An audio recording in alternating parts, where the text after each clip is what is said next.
అందరికీ నమస్తే అండి. మన ఉప ముఖ్యమంత్రి పవన్ కళ్యాణ్ గారు ఢిల్లీ వెళ్ళారు.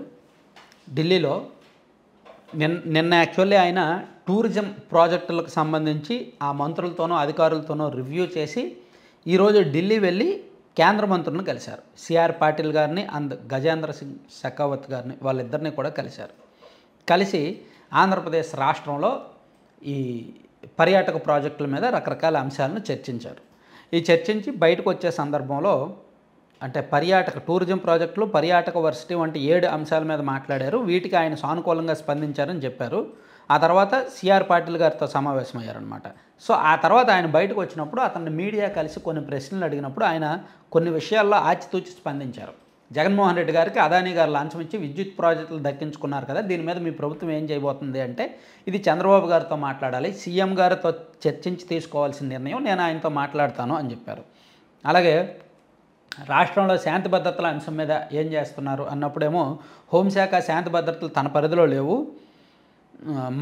మమ్మల్ని ఇబ్బంది పెట్టిన వారిని ఎందుకు పట్టుకోవట్లేదని మీడియా అడుగుతోంది, వారిని పట్టుకోవడంలో తటపటాయింపు ఎందుకని ప్రశ్నిస్తున్నారు, పోలీసులను వారి పని వారు చేసుకునివ్వండి, నేను నా పని నేను చేసుకుంటాను, హోంశాఖ శాంతి భద్రతలు నా పరిధిలో లేవు, నేనేం మాట్లాడినా బాధ్యతగా మాట్లాడాలి, మీడియా నన్ను అడిగిన ప్రశ్నలను సీఎం దృష్టికి తీసుకువెళ్తాను, గత ప్రభుత్వంలో బాధ్యత, జవాబుదారీతనం, పారదర్శకత లేవు అని చెప్పారనమాట. అలాగే ఈ రామ్ గోపాల్ వర్మకు సంబంధించి కూడా ఆయన కామెంట్ చేశారు. రామ్ గోపాల్ వర్మ గతంలో అలా మాట్లాడారు, ఇప్పుడేమో ఎక్కడికో పరారీలో ఉన్నారన్నట్టు చెప్పారు. మొత్తానికి ఢిల్లీ పర్యటనలో పవన్ కళ్యాణ్ గారికి మీడియా ఎదురైనప్పుడు చాలా ఆచితూచి చాలా జాగ్రత్తగా స్పందించారు. ఏం మాట్లాడాలో అదే మాట్లాడారు. ఎందుకంటే గతంలో పవన్ కళ్యాణ్ గారు ఒక బహిరంగ వేదిక మీద హోంశాఖ కనుక నా చేతుల్లో ఉంటే నేను వేరేలా ఉండేది రాష్ట్రంలో పరిస్థితి అన్నప్పుడు అవి బాగా వైరల్ అయ్యి ఎక్కడో విభేదాలు ఉన్నాయేమో అనిపించేలా ఒక పుకారు మొదలైంది. కానీ ఆ తర్వాత సోషల్ మీడియాలో పోస్టులను ఉద్దేశించి ఆయన అంటే కుటుంబంలో జరిగిన చర్చ, తన కుటుంబ సభ్యుల మీద పెట్టిన పోస్టులు, ఆ విషయంలో ఆయన బాధపడి అలా మాట్లాడారని ఆ తర్వాత అర్థమైంది. సో ఇప్పుడు ఢిల్లీలో మాత్రం ఒకటి ఈ లంచాల కేసు, జగన్మోహన్ రెడ్డి గారికి అదానీ గారు లంచం ఇచ్చారన్న విషయం. 2 రామ్ గోపాల్ వర్మ అరెస్టుకు సంబంధించిన అంశం. రామ్ గోపాల్ వర్మ తప్పు చేశాడు, పిచ్చి పోస్టులు పెట్టాడు. 3 సోషల్ మీడియాలో జరుగుతున్న ప్రచారము, ఈ కేసులు. ఈ 3 అంశాల మీద కూడా ఇప్పుడు రాష్ట్రంలో ప్రస్తుతం ట్రెండింగ్లో ఉన్న అంశాలు అవే. దీన్ని ఢిల్లీలో మీడియా అడిగినప్పుడు ఆయన ఏం చెప్పాలో అదే చెప్పారు. సో దీన్ని కూడా యాక్చువల్లీ వైరల్ చేయాలనుకున్న వాళ్ళు చేయొచ్చు. హోంశాఖ నా దగ్గర లేదు, సీఎం గారిని మీరు అడగాలి, హోంశాఖ మంత్రిని అడగాలి, అది సాధారణమైన ఆన్సరే, అందులో ఏమీ సంచలనం లేదు. నేను పలానా శాఖ మంత్రిని, సో నా శాఖకు సంబంధించి మీరు ఏదైనా ప్రశ్నలు అడిగితే నేను చెప్తాను, శాంతి భద్రతల గురించి నన్ను అడిగితే నేనేం చెప్తాను అని అనడం సరైన ఆన్సర్. ఇంతకీ పవన్ కళ్యాణ్ గారు సడన్గా ఢిల్లీ ఎందుకు వెళ్ళి ఉంటారు అనే ప్రశ్న చాలామందిలో మొదలైంది. వెళ్తే అంటే రాజకీయపరమైన చర్చల కోసం వెళ్తే అమిత్ షా గారిని కలవాలి, లేదా బీజేపీ పెద్దలను ఇంకెవరినైనా కలవాలి. కానీ పవన్ కళ్యాణ్ గారు అంటే ఎక్కడ కూడా రాజకీయ చర్చలు జరుగుతున్నట్టు మనకు ఎక్కడ ఇన్ఫర్మేషన్ లేదు, రాజకీయంగా అంతర్గత భేటీలు జరుగుతున్నట్టు ఎక్కడా లేదు.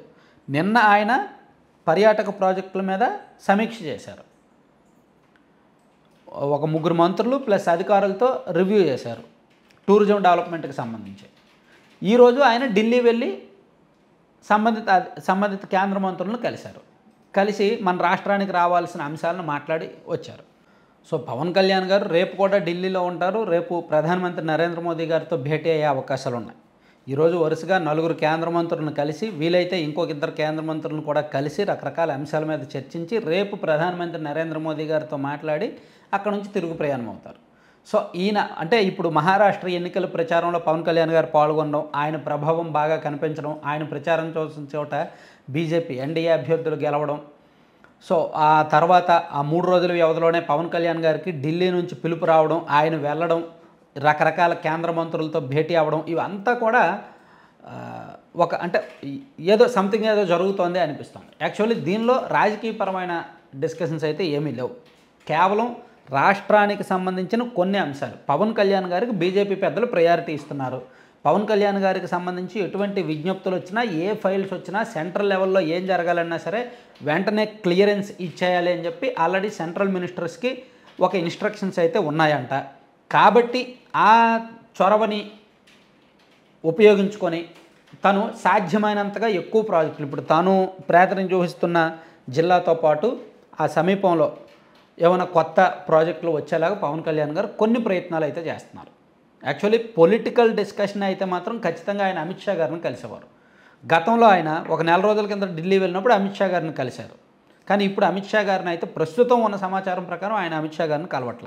రేపు నరేంద్ర మోదీ గారిని కలుస్తున్నారు. అది కూడా పొలిటికల్ భేటీ కాదు. సో దీనిలో ఇంకా అంటే చంద్రబాబు గారికి తెలియకుండా వెళ్ళారు, చంద్రబాబు గారు ఆరా తీస్తున్నారు అనడానికి ఏమీ లేదు. యాక్చువల్లీ ఆయన అధికారిక పర్యటనలో భాగంగానే వెళ్ళారు కాబట్టి, ప్లస్ ఇతర శాఖలకు సంబంధించిన అంశాలు కూడా ఆయన ఢిల్లీలో కేంద్ర మంత్రులతో మాట్లాడుతున్నారు కాబట్టి ఖచ్చితంగా చంద్రబాబు గారికి తెలిసి చంద్రబాబు గారి సూచన లేదా సంప్రదింపుల తర్వాతే వెళ్ళి ఉంటారని ఖచ్చితంగా అర్థం చేసుకోవాలి. దీనిలో వ్యక్తిగతాలు కానీ లేదా రాజకీయాలు కానీ వెతకాల్సిన పని అయితే లేదు. Thank you.